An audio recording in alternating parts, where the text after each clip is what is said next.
In a previous video, I showed how to stop oil leaking from the engine through the VVT solenoid due to a bad oil O-ring.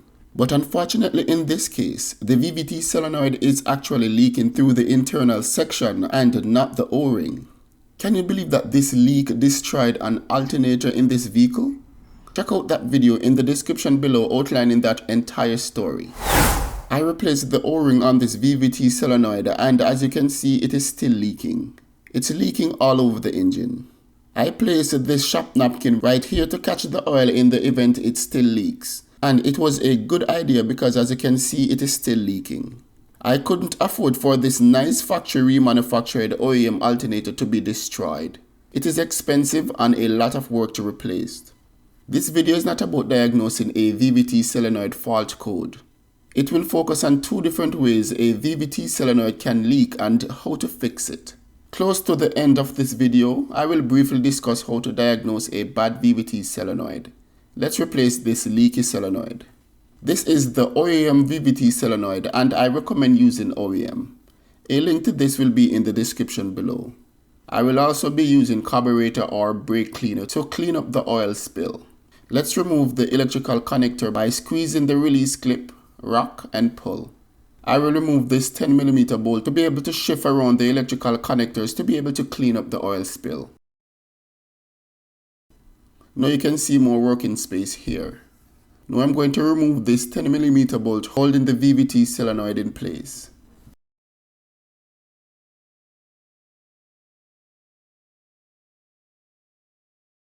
I will place this piece of napkin here so that no dirt or anything falls inside the engine. Let's now clean up the oil spill here. Now I can take my time and use the carburetor or brake cleaner to easily clean up the oil spill or dirt here.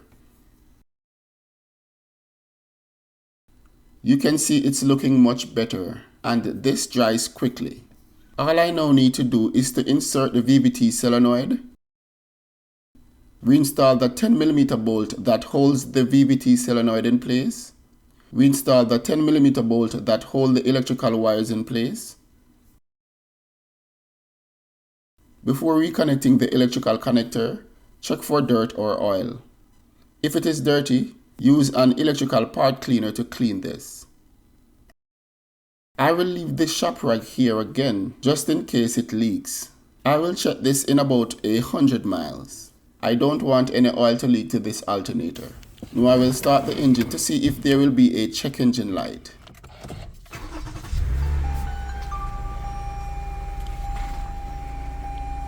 There is no check engine light, so the VVT solenoid is working properly.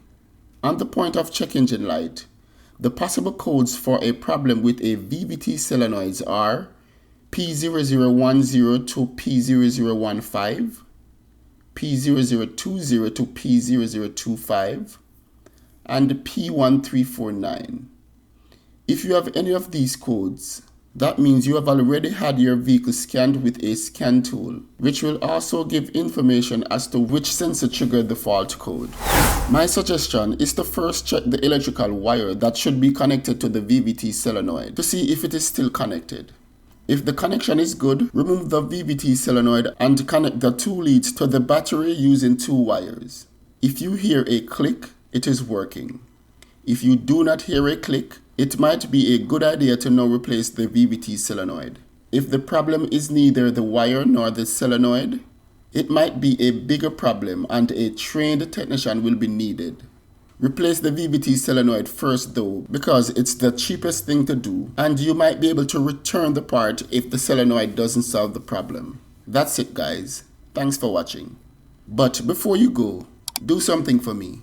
Like this video if you found it helpful and subscribe to my channel for more content. Also hit the notification bell to be notified as soon as I upload a new video.